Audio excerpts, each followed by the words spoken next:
Jaya Dvaita Chandra Jaya Gora Bhakta Vrinda. Jaya Dvaita Chandra Jaya Gora Bhakta Vrinda. Nitai Gauranga Jaya Nitai Gauranga. Nitai Gauranga Jaya Nitai Gauranga. Nitai Gauranga Jaya Gaura Hari. Nitai Gauranga Jaya Gaura Hari. Gaura Gaura Gaura Hari. Gaura Gaura Gaura Hari. Jaya Sachinandana Gaura Hari. Jaya Sachinandana Gaura Hari. Nitai Gaur Hari Bol, Hari Bol, Hari Bol, Gaura Hari Bol.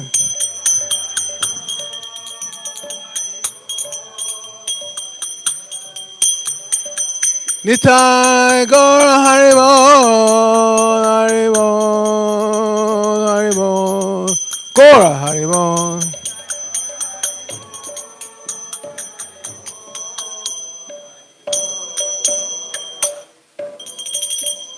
Gaur Premanandi Hari Hari Bol, Jai Om Vishnu Pad Paramahansa, Buddha Project Acharya Asatara Sata Shri Shriman, ISKCON BBT Founder Acharya Divine Grace, AC Bhaktivedanta Swami Maharaj Prabhupada Ki Jai, Nitya-līlā Prabhu Om Vishnu Pad Divine Grace, Srila Bhakti Siddhanta Saraswati Thakur Prabhupada Ki Jai, Ananta Koti Vaishnava Vrinda Ki Jai, Nam Acharya Srila Haridas Thakur Ki Jai, Prem se Kahosh, Krishna Chaitanya Prabhu Nityananda, Shri Advaita Gadadhara, Shri Vasudeva Gaur Bhaktivinoda Ki Jai, Sri Shri Radha Krishna Gopa Gopinath, Shamakunda, Radha Kunda, Giri Govardhan Ki Jai, Shri Bhajamumi Namanam Ki Jai, Shri Namadip Mayapur Dham Ki Jai, Shri Lachal Jagannath Pur Dham Ki Jai, Ganga Mai Ki Jai, Jamuna Mai Ki Jai, Bhakti Devi Ki Jai, Srimati Tulsi Maharani Ki Jai.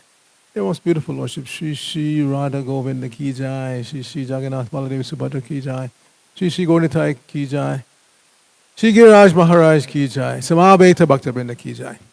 Going back to home, back to Godhead Ki Jai, ISKCON New York Yatra Ki Jai, Brihadmadaga Transcendental Book Distribution Ki Jai, International Food for Life Transcendental Prasadam Distribution Ki Jai, Shri Harinam Sankirtan Ki Jai, Nitai Gaur Premanandi, Hari Hari Bol. All glories to the assembled devotees. All glories to the assembled devotees.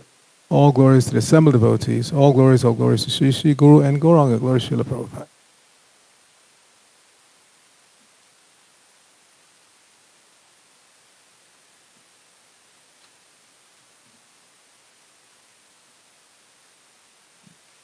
So we're continuing our reading from the Caitanya-caritāmṛta.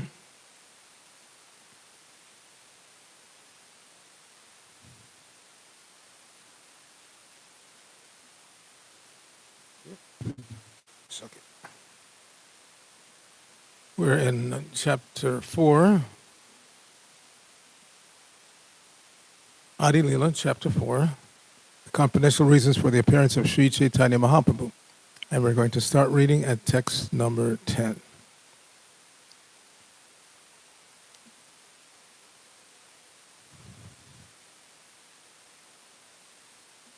Purna Bhagavan Avatare Kale Arasabha Avatare Tante Ashimile. The ones that don't have any purport, I will just read by myself, and then when there's a purport, we will do it responsively. So, translation: when the complete Supreme Personality of Godhead descends, all other incarnations of the Lord meet together within Him. 11 and 12. Narayana Chaturviha Matsyadya Avatara Yugaman Vantarvatara Yate Achyara Sabhayashi Krishna Ange Haya Avatirna Aiche avatare Krishna Bhagavana Purna. So, translation, Lord Narayana. And please note, it's Narayana. I'm always fighting the Hindiization of Sanskrit. Sanskrit is very simple to pronounce. There's no stress on any syllable. Every syllable is pronounced, and there's no stress on any syllable unless there's a diacritic mark. So, na or na if it's a long A. So, Narayana. Everybody say. Not Narayan. That's Hindi. But the scriptures, at least our Bhakti scriptures, are written in Sanskrit, not Hindi. So don't be induced to pronounce Sanskrit words like Hindi, okay? So, translation. Narayana, the four primary expansions of Vasudeva, Sankarshana, Padumna, and Aniruddha, Matsya, and the other Līlā incarnations, the Yuga avatars, the Manvantara incarnations, and as many other incarnations as there are, all descend in the body of Lord Krishna. In this way, the complete Supreme Godhead, Lord Krishna himself, appears. Text 13.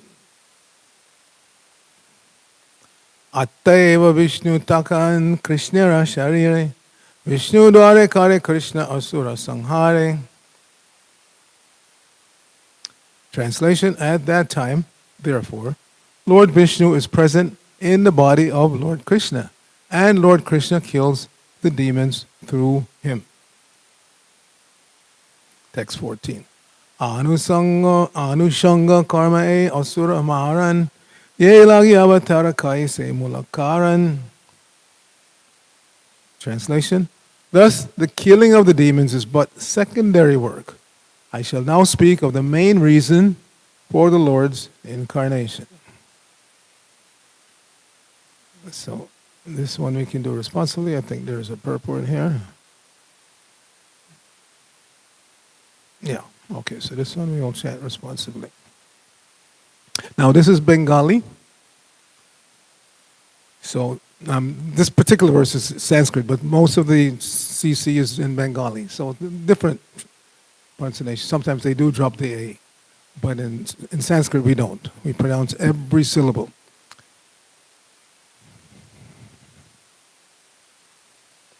Prema rasa niryasa karite asvadana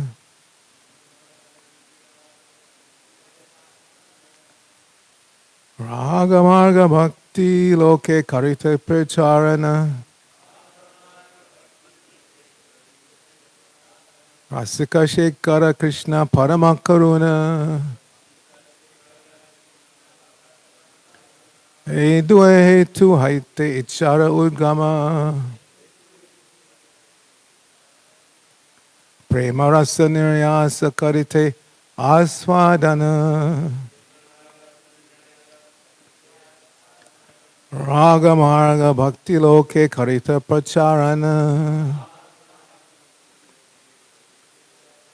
Rasika Shekara Krishna Parama Karuna Edue Hetu Haite Ichara Udgama. You can chant.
Vaishnavis.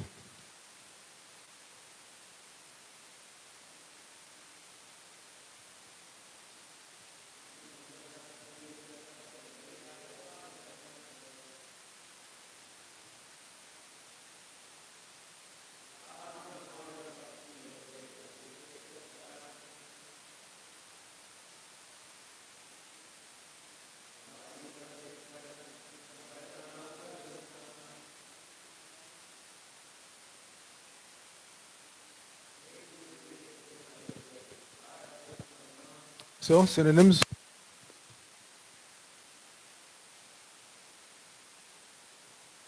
Prema rasa, of the mellow of love of God.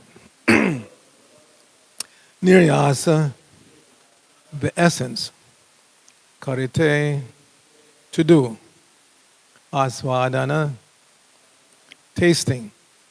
Raga marga, the path of spontaneous attraction. Bhakti, devotional service. Loke, in the world. Karite, to do. Pracharana, propagation. Rasika Shekara, the supremely jubilant. Krishna, Lord Krishna. Paramakaruna, the most merciful. These. Dwi, two. Hetu, reasons. Hayate, from. Itchara, of desire. Udgama, the birth. Srila Prabhupada's translation for this verse. The Lord's desire to appear was born from two reasons. The Lord wanted to taste the sweet essence of the mellows of love of God, and he wanted to propagate devotional service in the world on the platform of spontaneous attraction. Thus, he is known as supremely jubilant and as the most merciful of all. Please repeat. The Lord's desire to appear was born from two reasons. The Lord wanted to taste the sweet essence of the mellows of love of God. And he wanted to propagate devotional service in the world on the platform of spontaneous attraction. Thus he is known as supremely jubilant and as the most merciful of all. Srila Prabhupada's purport. During the period of Lord Krishna's appearance, the killing of asuras or non-believers such as Kamsa and Jarasandha was done by Vishnu, who was within the person of Sri Krishna. Such apparent killing by Lord Sri Krishna took place as a matter of course and was an incidental activity for him. But the real purpose of Lord Krishna's appearance was to stage a dramatic performance of his transcendental pastimes at Brajabhumi, thus exhibiting the highest limit of transcendental mellow in the exchanges of reciprocal love between the living entity and the Supreme Lord. These reciprocal exchanges of mellows are called raga bhakti, or devotional service to the Lord in transcendental rapture. Hare Krishna.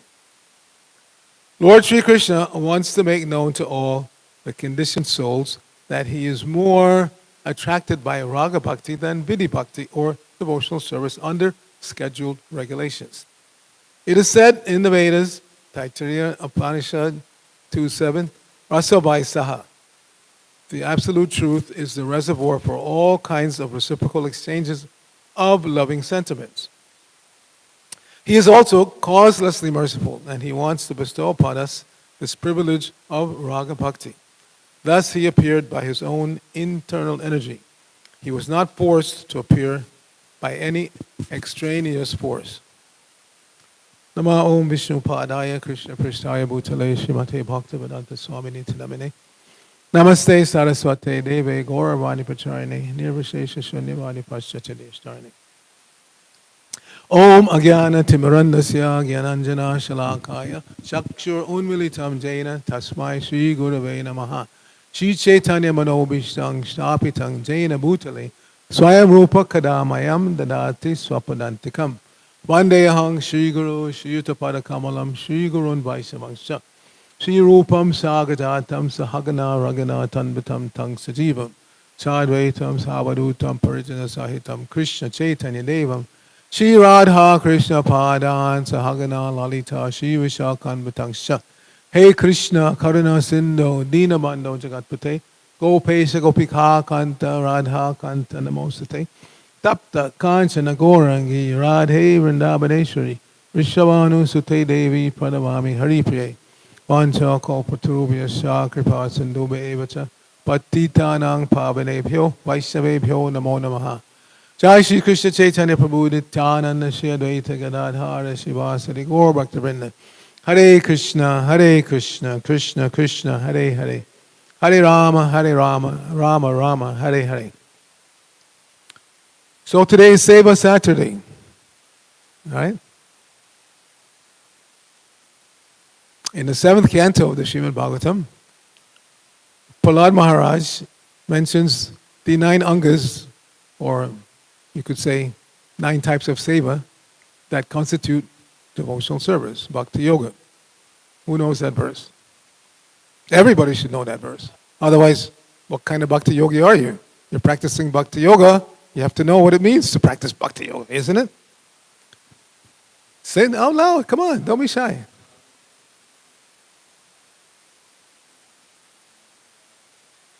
Sakyam Atmanivedanam. Yeah, so make sure you get it all in there.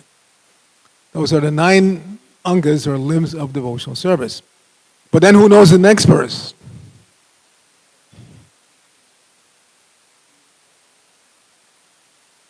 Tanmanyedita uttamam. So Prahlad Maharaj says these are 9 limbs of bhakti that you should engage in.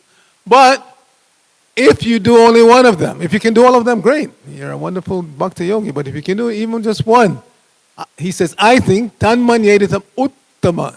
You are on the highest platform. So we are benefiting here, hearing this Caitanya-caritāmṛta, we're benefiting from, who's the author? Krishnadas Kaviraj. We're benefiting from his seva. Prabhupada said,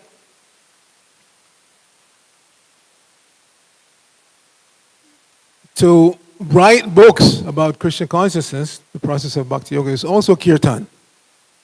Kirtan is not just coming together with instruments and chanting. Kirtan is also writing, speaking on the philosophy of Krishna consciousness. So we should take that seriously.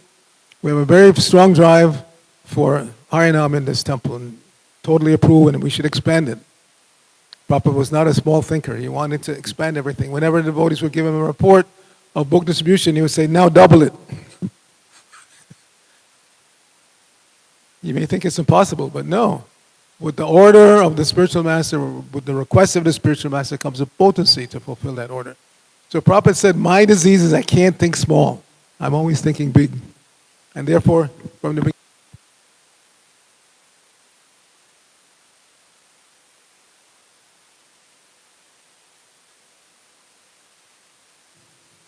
Hare Krishna, okay. So, international society. He didn't even have, or just barely rented, one storefront in Manhattan. How many of you have been there? 22nd Avenue. All of you should go.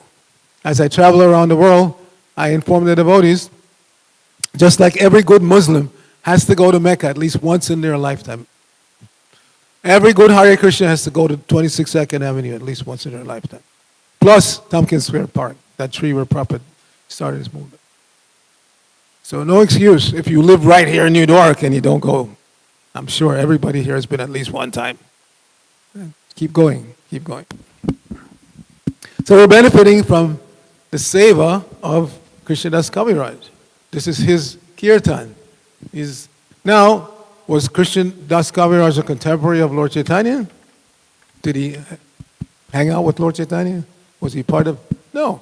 So how was he giving us this kirtan? By hearing. So Shravanam, that's the first one. You have to hear. And you have to hear clearly. Not like the old joke where, you tell somebody one thing and by the time it gets to the 10th person, it completely changes. Not like that. Our path is transparent by a medium. Whatever you have heard from your spiritual master, you repeat exactly. As Prabhupada said, no addition, no subtraction. No adulteration, no changing. So in order to do that, you have to hear clearly. You have to hear clearly. So we should hear clearly what Krishnadas Kaviraj has to say here. And repeat it.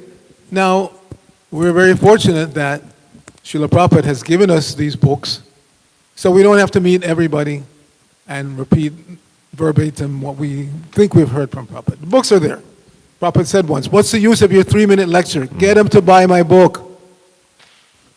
And that book will deliver the message clearly.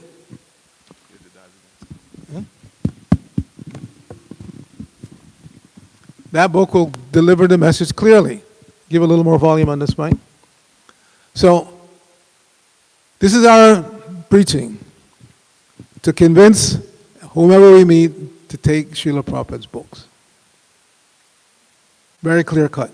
Sometimes, new persons come into our movement and they think, man, I'm scratching my head of ways we can expand the movement. No, you don't have to do that. Book distribution, prasadam distribution, harinam, deity worship, temple seva. It's already there. Just plug in. You don't have to scratch your head to come up with anything new. Now, depending on time, place, and circumstance, one may have to make some adjustment. Like if you're preaching in Turkey, it's part of the EU, you think it's, kind of liberal, modern, open society, but it's not. There's always that undercurrent of resistance to the absolute truth. And you find it everywhere. I've been in so many circumstances. I used to travel prior to COVID at least twice, sometimes 3 times in a year to Europe. And I would concentrate on the former Yugoslavia, Slovenia, Croatia, Bosnia, Serbia, Montenegro sometimes. Haven't been to Macedonia, which is one country which is the size of California. Former Yugoslavia is about the size of California. Broke into 6 countries, now a 7th coming up, Kosovo.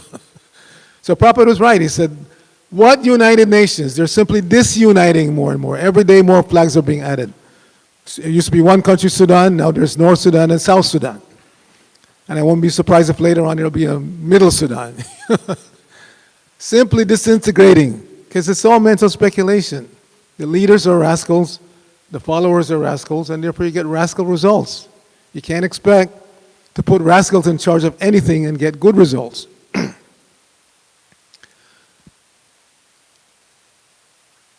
So I've been in many situations, like in Bosnia, Harinam party was going on in Sarajevo, and they got attacked just because some so-called Muslims don't like the Hare Krishnas. And then one time I was traveling through Russia and then went to Armenia, and I noted that, their security was very lax, considering the country that they're in. And sure enough, after a few days after I left, because I was traveling, I was working with Mukunda Maharaj at the time, we would produce Hare Krishna Today, a monthly video magazine. Krishna, you remember, right? Yeah. Yeah, we met each other just about that time in San Diego.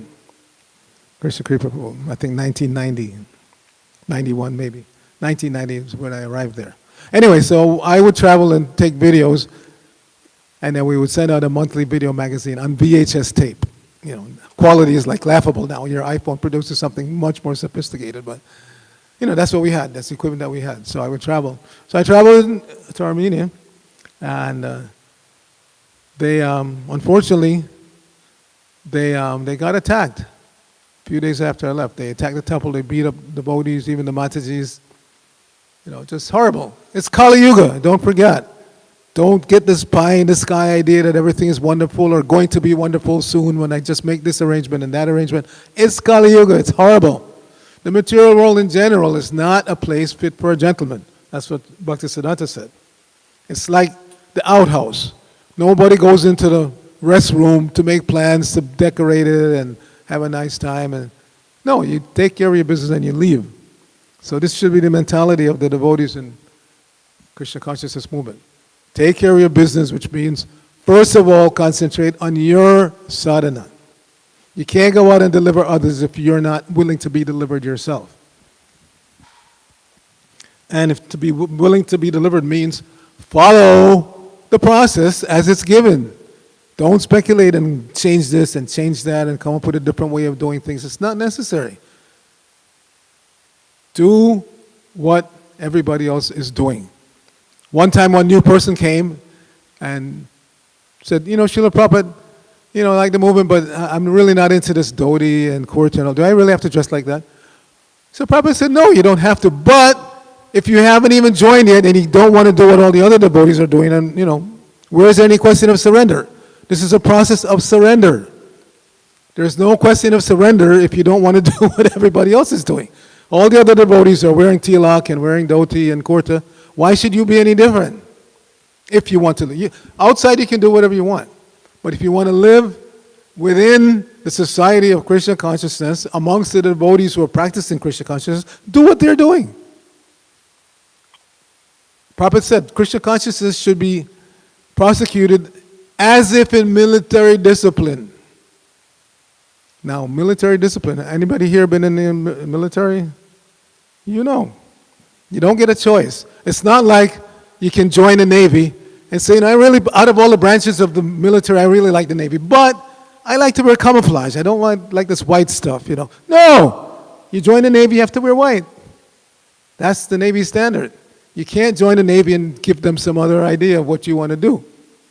Even though it's voluntary, it's not conscription nowadays. When I was a young man, going to school just a few blocks from here, there was a draft. I was exempted because I was studying civil engineering, so certain fields of study were exempted. Engineering, medical, like that. But back then there was conscription. You got your number was called, you have to go. Now it's a volunteer army, but it doesn't mean you get to do whatever you want to do.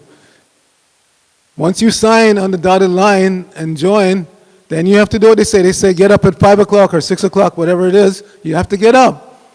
You have to keep your space, your personal space, clean and neat. Not just clean, it has to be neat also. And these are two qualities of Krishna. If you read the Caitanya-caritāmṛta, Nectar of Devotion, Krishna has 64 qualities. So the second verse is listed in several verses. The second verse is Vidagda Chaturastakṣa Kritagya Sujurabharha Desha Kala Supatragya Atma Bashir Suchi Vashi. Suchi means Suchi, clean. And Vashi means neat. So these are two of Krishna's qualities. He's clean and he's neat. So especially talking to the brahmacharis, you have to keep your space clean and neat. Even when Prabhupada was here, Prabhupada said, brahmachari means dirty. He was, not laughing. He was serious because the brahmachari ashram was noted for not being in the best shape. I think ladies are by nature a little more clean, so we shouldn't do that. We should take care of every object that's been given to us as if it belongs to Krishna. Because why? It belongs to Krishna. And you see, these deities, Radha Govinda, they're not just standing there. This is their home. This whole city belongs to them. They can go anywhere they want at any time.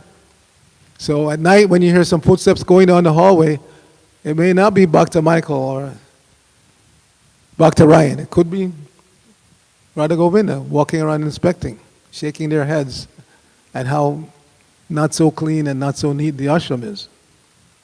So everybody has a personal space. Take care of your personal space. And then everybody has to take care of their personal sadhana. If you're not chanting nicely, how can you go out and induce the public to chant? You can't be a Hare Krishna if you don't like to chant Hare Krishna. So chanting Hare Krishna means, first of all, japa. Hare Krishna, Krishna Krishna, Hare Hare, Hare Rama. Every syllable. Hare Krishna, Rama. Don't drop anything. And one devotee once approached Prabhupada and said, Prabhupada, while I'm chanting, I think, and Prabhupada stopped him. No thinking. Just chant and hear. Chant Hare Krishna and hear Hare Krishna. That's the whole process. Don't let your mind take you here and there. And if your mind is taking you anywhere, pull it back. Pull it back. It's a struggle in the beginning, but you can't get to this. Today's topic is Raga Bhakti, spontaneous devotional service. But you can't get there if you don't go through the Vidhi Bhakti process. You can't just decide that now I'm on the Raga platform. It doesn't work like that. It's a process, step by step, gradually, a process of cleansing. We are here in this material world, as we were discussing last class. We are all pure by nature. The Supreme Personality of God is completely pure, absolutely pure, and being as parts and parcels, we're also pure. But because we're minute, we can be covered over by Krishna's external energy. And then our clear consciousness becomes polluted. Instead of expressing love for Krishna and all Krishna's parts and parcels, we develop lusty desires. Lusty desire means I want to satisfy me. Me. I may do something nice for you, but it's motivated by my personal desire. I may give in charity, but I want to be known as a kind person. And that carries over even into devotional service, into the Bhakti Yoga community. Rupa Goswami says that you should give in charity and accept what's given to you by devotees. But sometimes, because we may be a little nicely situated, we are not inclined to accept. I like to give Bhaktarayana a kurta or give somebody a new pair of kartals, but when they try to give me some, no, I don't. No, that's not recommended. You give to the devotees and you accept what they give you, whatever it is. Now, re-gifting, as I've said many times, is okay. Prabhupada showed that example. As Prabhupada would travel, this is before iPhone, so to keep time, everybody wore a watch. And devotees noted that Prabhupada liked to wear a watch. So wherever he went, somebody would give him another watch. And he would wear it for a few days and then give it to somebody else. So re-gifting is okay. If you get a gift and it's something that you don't want or don't need, give it to somebody else. Give it to somebody else. Re-gifting is okay. But don't refuse to accept the gift. That's not Vaishnava. Tadati pratigrinati goyam akyata prichati. Bhunkte bhokshayati chaiva. These are the 6 symptoms of love, loving exchanges between devotees. So if somebody gives you something, accept it graciously. Hare Krishna, thank you, Prabhu. And if it's something you don't need or don't want, then pass it on to somebody else. And if none of the devotees need it, then give it to somebody outside. Charity to outsiders is okay also, not just within our community. Srila Bhaktisiddhanta used to give to beggars on the street. He would give them some Lakshmi. Now, in those times, we're talking about late 1800s, early 1900s. Beggars on the street were a little different. They were actually in need and they were not so crazy. Nowadays we know, you give somebody some money and they just go to a liquor store or to a pot shop and So we're not so inclined to give money to people like that. Better give them some prasadam. And of course, many times they can't relate to prasadam.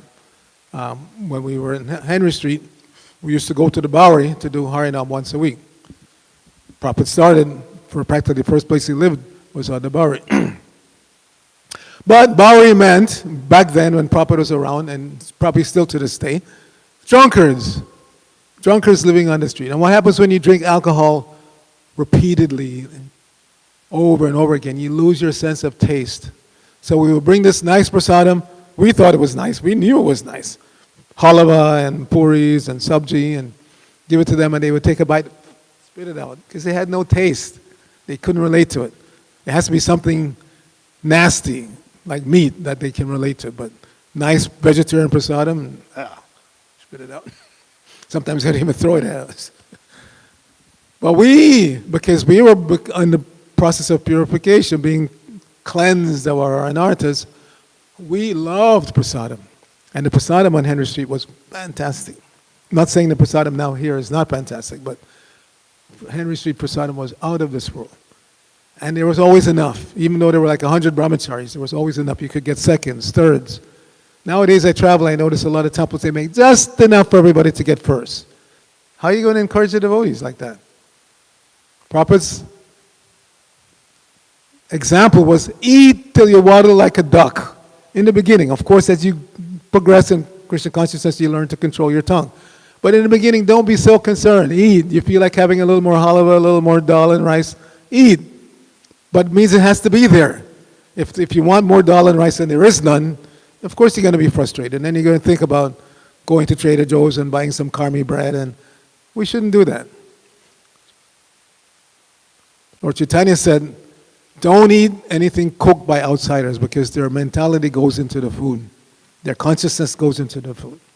So as far as possible, of course in a dire circumstance, you don't have any alternative, you don't starve to death, but we're not in such circumstances here. Everybody can find enough devotee cooked prasadam to eat or cook yourself.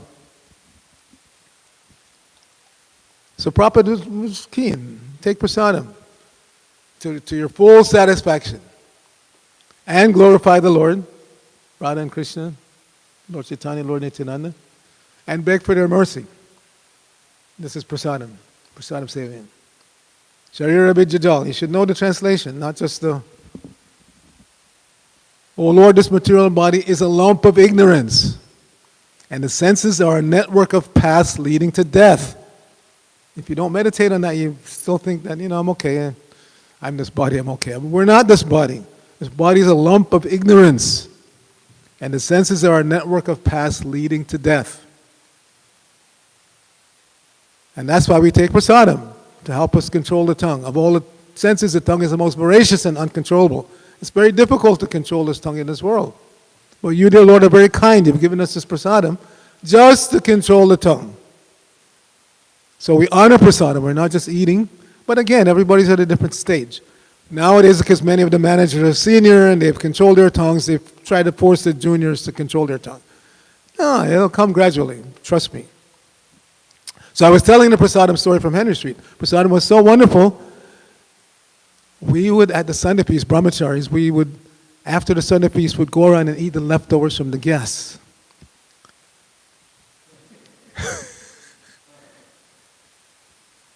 And the temple president, Gopijana Ballabha Prabhu, who is not with us anymore, he said, stop. And we said, no, but prasadam is transcendental. It can't be contaminated.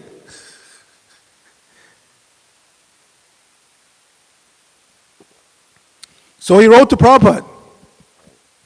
He said, these brahmacharis, they're eating leftovers from the guests. And I've told them not to do it, but they say it's transcendental, so please advise.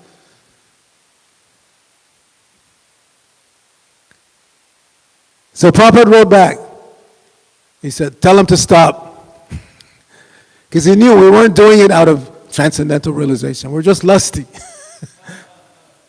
And of course we were selective. If there was a half a samosa, you take that. Nobody would take leftover rice, Half a samosa or half of a sweet that you like, you would eat that. So Prabhupada wrote back and said, tell them to stop. But ultimately, yes, prasadam is transcendental. It cannot be contaminated. But we didn't have that realization. So my point is, that's part of not imitating. We don't imitate great souls.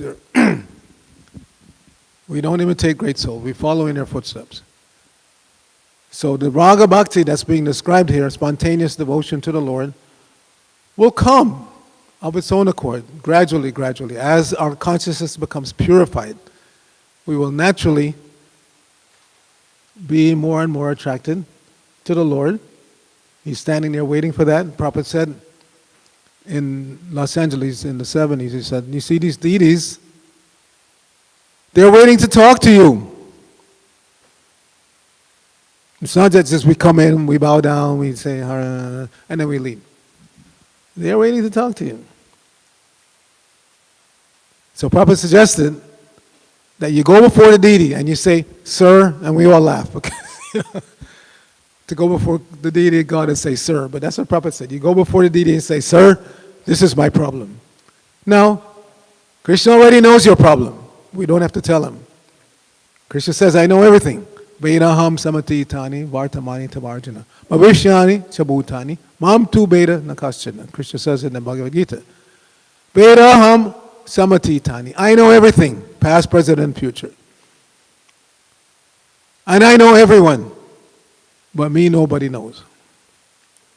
So we don't have to tell Krishna, but we should, because this is exchange, this is relationship. We're seeing him as the supreme problem solver, which he is, because he knows everything and he knows everyone. So generally we're affected by our problems. I think I have this problem. So Prabhu said, fine, go before the deity and say, sir, this is my problem. Now one problem that young devotees tend to have, over the years, many of them have approached me and asked, how do I know who is my spiritual master, Prabhu? I am attracted to this guru, and I'm also attracted to that guru, and I also kind of like this other guru. How do I know who is my guru? So I tell them, go to the deities, go to Krishna, give him the problem. My dear Radha Govinda, I would like to be initiated. You want me to be initiated. You say it in the Bhagavad Gita, but I'm not sure who my spiritual master is. Please direct me to the right person for me. Because not one size fits all. It's not that one spiritual master in ISKCON is the right spiritual master for everybody. After Prabhupada left, we fell into that trap. Not we, but those new devotees were coming along. So they would take initiation from this guru and they would go around and tell the other devotees, how can you take initiation from somebody else? My spiritual master is the best. Come on, fall in line here. No, it's not like that. Not one size fits all. That one guru is right for all new people. No, it doesn't work like that. It's an affair of the heart. That person who inspires you to take up Krishna consciousness, as we know, there are three types of guru. The first is the Vartma Pradarshika guru, that person who inspires you to take up the process, who sets the way for you. And that can vary. Right here in New York, because wherever I travel, I like to ask devotees how they came to Krishna consciousness. So I asked one Hispanic devotee, how he came to Krishna consciousness. So he said he had gotten a book and he came to the temple, this temple, and he was, taking up the process. But then he met a friend who kind of convinced him that it's a cult and he shouldn't do it. So, but he still felt in his heart that he should take to it. So they were walking down Broadway, Manhattan, Broadway, and they were arguing. He's arguing for Krishna consciousness, his friend is arguing against. And they passed one newsstand. They're not so prominent anymore, but back in the day there used to be a newsstand on every corner. Just a little shack and somebody selling newspapers and magazines. So they were passing one newsstand, arguing like that. And he told me, the proprietor of that particular newsstand, one huge black body guy came out and said to his friend who was trying to convince him not to take, shut up! And told him, you're right, Krishna consciousness is good. You should.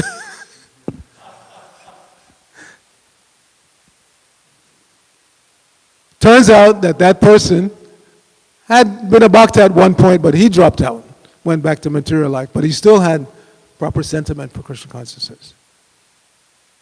So in essence, that person was his guru. Got him to take the path seriously. He said, no, go back to the temple, you chant, follow Krishna consciousness, it's good. So there's a Vartma Pradarshika guru, the one who shows you the way or inspires you to take to Krishna consciousness. Then there's the Diksha guru, one who gives you formal initiation, also known as Harinam initiation. And then there's Shiksha guru, who can explain, has the adhikar, the experience to explain to you in depth any aspect that you're trying to learn or doubtful about. Because we should not have doubts. Whenever doubts arise, take care of it immediately. Doubts are like, Prabhupada said, there are three things that you should take care of immediately. Who knows? Three things that you should not put off. Take care of immediately. Krishna Kripa. Yes, fire, debt, and disease. These three things don't play with. If there's just a little fire in the corner. No, put it out immediately. And sometimes we see that because we literally play with fire every day. We're offering. So I was on the altar. Actually, no, I wasn't on the altar. I was off the altar. And there was an elder pujari, Indian gentleman by background, well on in years, probably late 80s at that point. But he loved to do Mongol Arti. So he would be the first one in the pujari room, and he would set up the trays, because in those days we used to do a 3-man arti. Each altar had a pujari. So he would go in first and set up all the trays for all 3 altars, and very dedicated, very paka. But he was getting on in years, so he's on the altar, and he lights the ghee wick and also lights his chadar. Now his chadar is on fire. And I'm up to the altar, so I jump on the altar and take my chadar and cover him. Put out the fire. So there was no such thing as a little fire. It was just a little fire at the corner of his chadar, but I knew in an instant he would go up in flames. So because of that, the temple president told him, "I'm sorry, but you can't do arti anymore." He was devastated, because he'd been doing for a long time. He wasn't a proper disciple of Tamal Krishna Goswami Maharaj, but elderly. So fire, disease, and death should be dealt with immediately. Prabhu said, don't borrow money, but if somehow or other you've borrowed some money, pay it back immediately. Don't drag it on and drag it on. And if you have some kind of disease, physical problem, take care of it right away. Don't think or wish it away or think it's going to go away and so on.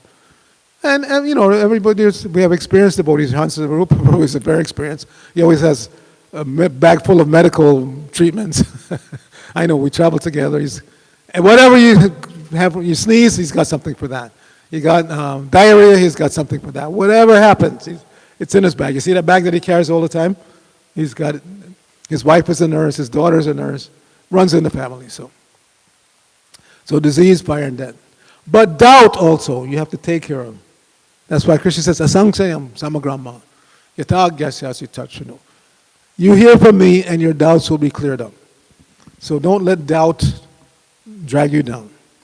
It's amazing. We all have a mind. You're thinking right now, I'm thinking. I can't see your mind, you can't see my mind. But the mind is such a heavy that when somebody has problems in the mind, you see them walk like that. Isn't it? The head goes down. It's a subtle element, the mind, but it's so powerful that when the mind is in disarray, it's not in order, you walk like this, head down. So we don't want to be like that. Whatever doubts or mental problems are there, take care of them right away. Which means approaching somebody who can help you, not just telling anyone and everyone, which we have a tendency to do. Why? Because it keeps me in the center of attention. If I think I have a problem and I go around and tell everybody, this is my problem, then everybody's thinking about me instead of thinking about Krishna. Don't do that. Guyam akiti prichati, revealing your mind in confidence and hearing confidentially. Prabhupada says means approaching somebody who can help you. In other words, somebody senior, somebody more experienced. Not just telling Bhakta Burfi and, No. What to speak of telling some guy on the street? No. If you really have a problem and you really want it solved, go to somebody who can solve it. Can give you advice how to solve it. Don't make it everybody else's problem. One time I was in Atlanta and Bhakti-tirtha Maharaj, how many of you know Bhakti-tirtha Maharaj? He's gone now, but yeah, so he was giving a class and he was speaking on that verse. And he was saying, same thing I'm saying now, don't burden others with your problem. It's like, he said, it's like pulling up a garbage truck to somebody's lawn and just dumping all the garbage there. And then you drive off. Oh, I've gotten rid of my garbage, but you put it on somebody else. So don't burden others with your problems. Find somebody who you respect, whose advice you will take. Otherwise, it's just a disturbance. If you approach a senior person but you're not willing to take their advice, then you're just disturbing them. Don't do that. Find somebody whose advice you're willing to take, go to them, reveal the problem, and then take the advice they give you. And then apply it. Otherwise, again, we're just trying to keep ourselves in the center. So today is Seva Saturday. We start out by hearing. We heard about the 9 processes of devotional service, but not beyond that. In addition to that, there's practical things that need to be done. Just like every day, practically somebody has to go in the kitchen and cook. Because if there's no prasadam, there won't be any more haribol, and there's no enthusiasm for doing anything. So there's practical. And cooking means cutting up. You can't have a big pot of sabji and if somebody doesn't do the cut up. So we all have to take our turns. I remember on Henry Street, when we went in the kitchen to be trained how to cut up, they were so precise, those cooks. Harikesh, Agnidev. We had a lot of good cooks, but they were very precise. You had to cut the potatoes exactly in cubes, exactly the right size. Because if you don't do that, Prabhu, they don't cook evenly. If you have all these different sizes of potatoes, it's not going to cook evenly. So they trained you. You have to cut every piece precisely the same size. And also, don't space out. They trained you because, as new devotees, we're thinking that we're so advanced. Everybody thought you'd be a pure devotee in 6 months, 1 year maximum. So we're cutting, but we're thinking of Krishna's pastime. No! Concentrate on what you're doing. And why? We don't want any blood in Krishna's sabji. You're slicing tomatoes, but you're thinking of some pastime, and then you cut your finger and you get blood in Krishna's sabji. So devotional service means concentrating on whatever service you've been given to do at the moment. If it's mopping the temple room, then concentrate on that. You'd be surprised how much more efficient you'll be if you concentrate. If it's cutting boga, then concentrate on that. Do it precisely, do it nicely. If it's planning to go out on book distribution, then concentrate on that. Make sure you have everything you need, and prasadam, whatever you need. Make sure, don't get out there and realize, oh, I forgot this or I forgot that. So any seva that we're given should be done with concentration. And if you do that, then the spiritual master is naturally pleased, and then one gets gradually promoted from the Vidhi Bhakti stage to the Raga Bhakti stage. It's not something that you can force to happen. It happens naturally as we serve with concentration, with feeling. There has to be some feeling, even in the beginning. If you have no feeling, how many of you met Navayogendra Maharaj? Put your hand up. How many of you have met Navayogendra Swami? So he is very fond of saying, if there's no emotion, then there's no devotion. Simply commotion. So we may not be on the Raga Bhakti platform right away, but there has to be some feeling. Otherwise, why are we here? And if we have no feeling, then Maya will say, come on, get out of here. Why are you hanging around these people? You don't even like them.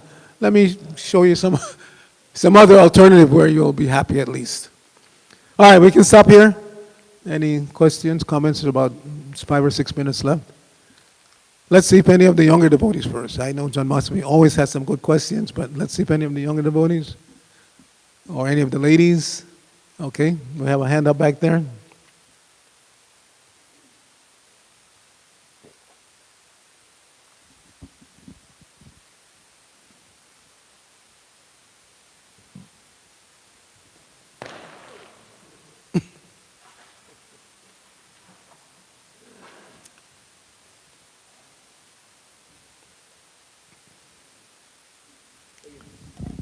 It's obvious that we have to concentrate on the audio system.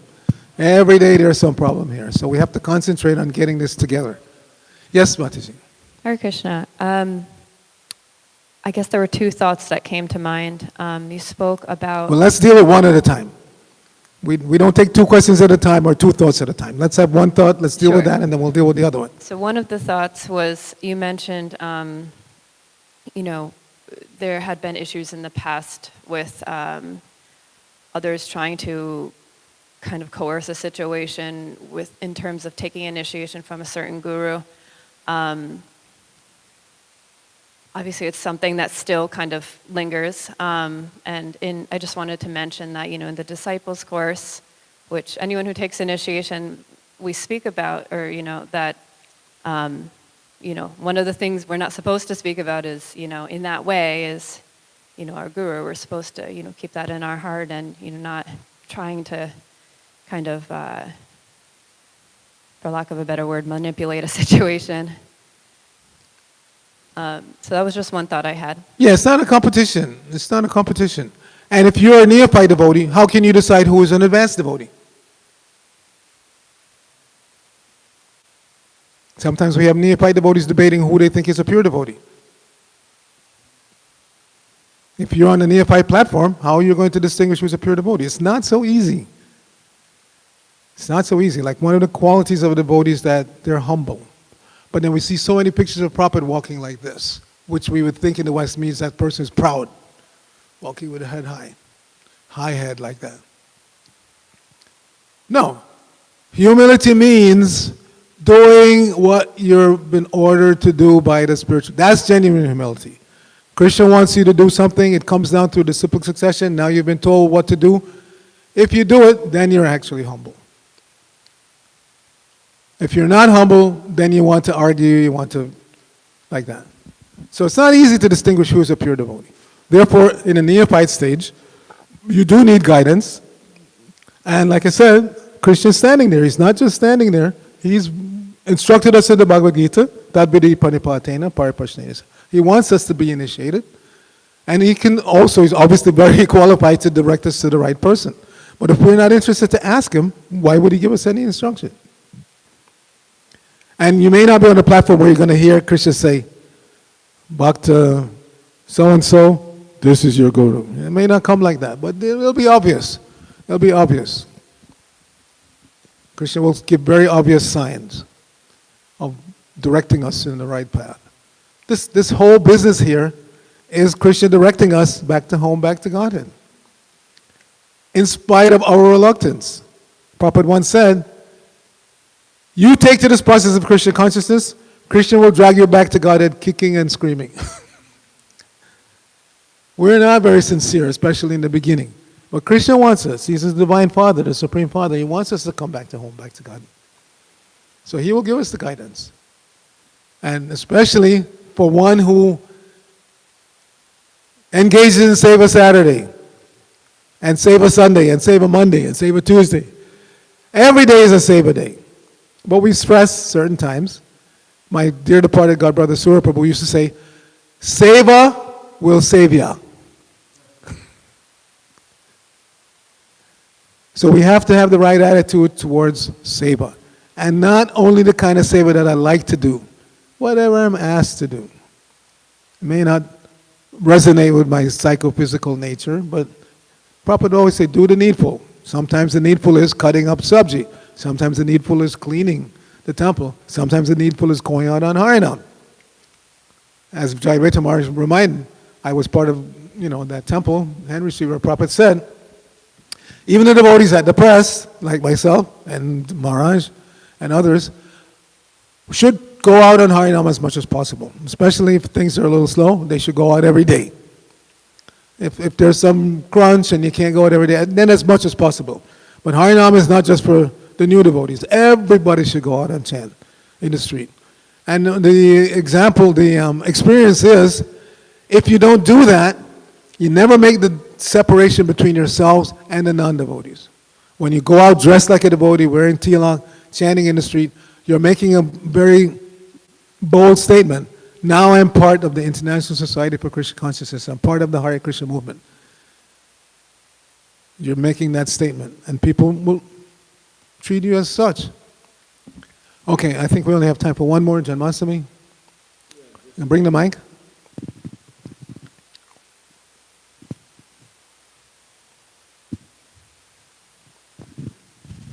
Because the audio goes out on the internet, so. I had 3 comments, but I'll keep it to 1. You were making a point about how we should have feeling in our hearts. And actually, Bhaktisiddhanta Saraswati Thakur, it's an unusual quote, but I'll explain it a little bit. He says that chanting Hare Krishna is not lip deep, it's heart deep. In other words, we chant from the heart. And what does that mean? It means that one has a prayerful mood. He's not thinking the prayer, but he's feeling it Krishna, please empower me. But it's a Yeah, feeling. but it takes time to get to that platform. Therefore, he also said that the kirtan in the beginning is practically even more important than japa. If you can surrender to kirtan, and who can't, dance and chant and spin around with the devotees, get into the kirtan, it helps your japa. Because it takes time to get taste for japa. Rupa Goswami says in the beginning it's bitter. Chanting Hare Krishna is bitter because the tongue is covered with the jaundice of avidya. So it takes time to really surrender, chant attentively and hear, and it takes time. But anybody can get into kirtan. And the more we surrender to kirtan, the better japa we'll chant. Don't come to the temple room, there's a kirtan going on, and just sit down no, get up and dance. It's chanting and dancing. Prabhupada said, chanting, dancing, feasting, and philosophy. All four have to be there. Not just chanting, not just feasting. Chanting, dancing, feasting, and philosophy. So dance. We like to dance. Not by nature we like to dance. We hear a beat, we start. So we have some very good mridanga players here. Come and get into this beat, the Krishna beat. And if you prefer, like I was born in the island of Jamaica, so I have a natural inclination to reggae. So in '96, I was traveling in Denmark. And at the time, they had a studio, recording studio. Harikesh Maharaj used to record and other devotees. Such a nice studio that even non-devotees would rent the studio because it was very nicely, set up. So some devotees there, they had recorded the Hare Krishna mantra to a reggae beat. And they knew I was from Jamaica, so they gave me, I still have them, a lot of these recordings, they never released. So if you have a little taste of reggae, I can share with you some. They told me, you can't sell this. Or Latin. I also have a collection of Hare Krishna mantra to some Latin beats. So it's not hackneyed. Nam nama kari bhavoda nijasarva shaktis. There's no hard and fast rules. If you prefer a Latin approach or a regular approach or whatever, as long as you're chanting Hare Krishna Rama. Krishna Kripa, I am talking to you because I noticed this morning, I've known you for a long time, but I never heard you chant like that. This morning you were saying Rahma. You're putting an H in Ram for some reason. Rahma. I heard an H in there. It's Rama. Rama. And it's not Ramo for sure. I also get on a lot of these devotees when they're chanting Ramo. There's no O in Rama. But there's no H either. So if we just chant the syllables as they are. Hare. Krishna. Rama. Haribo. Grantara Shiva Bhagavatam Ki Jai. Srila Prabhupada Ki Jai. Gaur Bhakta Ki Jai. Sorry.